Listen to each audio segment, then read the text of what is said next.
सबसे बड़ी खबर उन लाखों केंद्रीय कर्मचारियों और पेंशन भोगियों के लिए जो 8वें वेतन आयोग को अपना पक्ष रखने की तैयारी में जुटे थे। क्या आपको लग रहा था कि 16 मार्च की डेडलाइन आपके हाथ से निकल जाएगी? क्या आप कागजी कार्यवाही और ऑनलाइन फॉर्म के बीच फंसे थे? तो आपके लिए राहत की सबसे बड़ी खबर आ चुकी है। मोदी सरकार और जस्टिस रंजना प्रकाश देसाई की अध्यक्षता वाले वेतन आयोग ने एक बड़ा फैसला लेते हुए 8वें वेतन आयोग को सुझाव और ज्ञापन सौंपने की तारीख को आगे बढ़ा दिया है। जो डेडलाइन पहले 16 मार्च 2026 की थी, उस पर अब लाल लकीर खिंच गई है और नई तारीख की घोषणा हो गई है। अब आप 30 अप्रैल 2026 तक अपनी मांगों का चिट्ठा आयोग को सौंप सकते हैं। इस फैसले के पीछे की कहानी भी बड़ी दिलचस्प है। सूत्रों की माने तो देश भर के कर्मचारी संगठनों और यूनियन की तरफ से भारी दबाव था। 16 मार्च की तारीख इतनी करीब थी कि कई संगठन अपना डेटा तैयार नहीं कर पाए थे। ऊपर से इस बार नियम कड़े थे। कोई ईमेल नहीं, कोई डाक नहीं, सिर्फ और सिर्फ ऑनलाइन पोर्टल। सरकार और वेतन आयोग ने साफ कर दिया कि अगर आप पुराना तरीका अपना रहे हैं तो सावधान हो जाइए। डाक से भेजी गई चिट्ठी या ईमेल पर अटैच की गई पीडीएफ फाइल अब सीधे कूड़ेदान में जाएगी। आपको जाना होगा 8cpc.gov.in या फिर माय गवर्नमेंट पोर्टल पर। वहां मौजूद एक एक सवाल का जवाब देना होगा, तभी आपकी बात आयोग के कानों तक पहुंचेगी। अब आपके पास पूरे 45 दिन एक्स्ट्रा हैं अपनी सैलरी की बढ़ोतरी, भत्तों की मांग और पेंशन की विसंगतियों को लेकर एक मजबूत केस तैयार कीजिए, क्योंकि ये 30 अप्रैल की तारीख ही तय करेगी कि आने वाले समय में आपकी जेब में कितनी गांधी वाले नोट पड़ेंगे। इस बार कहानी सिर्फ एक चिट्ठी लिखने की नहीं है। जब आप पोर्टल खोलेंगे तो आयोग आपसे वो सवाल पूछेगा जो आपकी सर्विस हिस्ट्री बदल सकते हैं। गौर से सुनिए वो 3 बड़े सवाल जो इस ड्रामे का क्लाइमैक्स हैं। तारीख तो बढ़ गई, लेकिन क्या आपने उन सवालों की गहराई देखी है? 8वें वेतन आयोग ने जो प्रश्नावली यानी कि क्वेश्चनेयर जारी किया है, वो कोई मामूली फॉर्म नहीं है। ये आपके वेतन की तकदीर लिखने वाला एग्जाम है। तो चलिए डिकोड करते हैं उस प्रश्नावली के, उस क्वेश्चनेयर के वो 3 सबसे बड़े सवाल जिनके जवाब पर टिकी है आपकी भारी भरकम सैलरी भी। सबसे पहला और अहम सवाल, बड़ा सवाल, फिटमेंट फैक्टर। आयोग ने सीधे पूछा है कि बेसिक पे बढ़ाने के लिए कौन सा गुणांक यानी कि मल्टीप्लायर सही रहेगा। कर्मचारी संगठन 3.68 की मांग पर अड़े हैं ताकि न्यूनतम वेतन 18,000 से सीधा 26,000 या 34,800 पहुंच जाए। लेकिन पोर्टल पर आयोग आपसे पूछ रहा है, क्या महंगाई के इस दौर में पिछला फॉर्मूला आज भी प्रासंगिक है?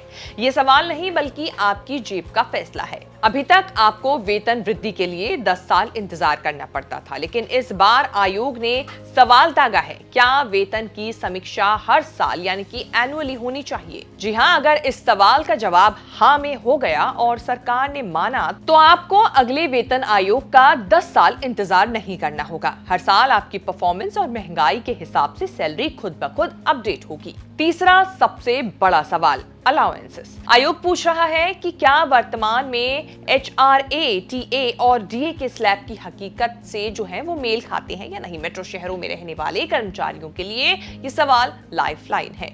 आयोग ये डेटा जुटा रहा है कि क्या महंगाई भत्ता यानी कि DA 50% पार होने के बाद भी परचेजिंग पावर यानी कि उसकी जो है वो बची रहेगी या नहीं।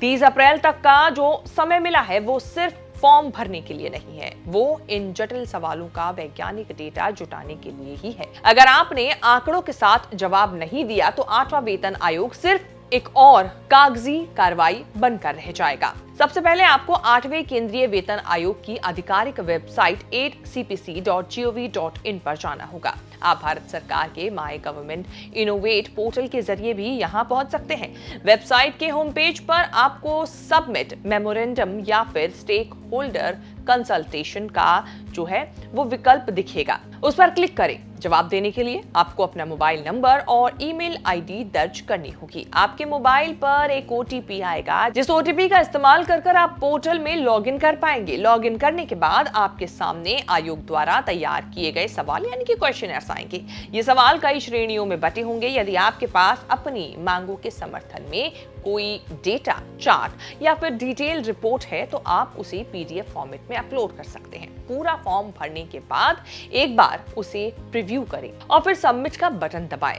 सबमिशन के बाद आपको एक एक्नॉलेजमेंट नंबर यानी कि रेफरेंस नंबर मिलेगा, जिसे भविष्य में आप सुरक्षित रख सकते हैं आगे के इस्तेमाल के लिए। 8वें वेतन आयोग को अपने सुझाव और ज्ञापन सौंपने के लिए पात्रता का दायरा भी जो है वो काफी व्यापक रखा गया है, बड़ा रखा गया है। केंद्रीय सरकारी कर्मचारी, कर्मचारी संघ और संगठनों के अलावा राज्य सरकारें भी अपने विचार साझा कर सकती हैं, क्योंकि आमतौर पर राज्य भी केंद्रीय वेतन ढांचे का अनुसरण करते हैं। अर्थशास्त्री, सार्वजनिक नीति विशेषज्ञ और रक्षा मामलों के जानकार के साथ आम लोग भी सुझाव दे सकते हैं। आयोग को अपनी रिपोर्ट नवंबर 2025 से 18 महीने के भीतर यानी कि मई 2027 के आसपास देनी है।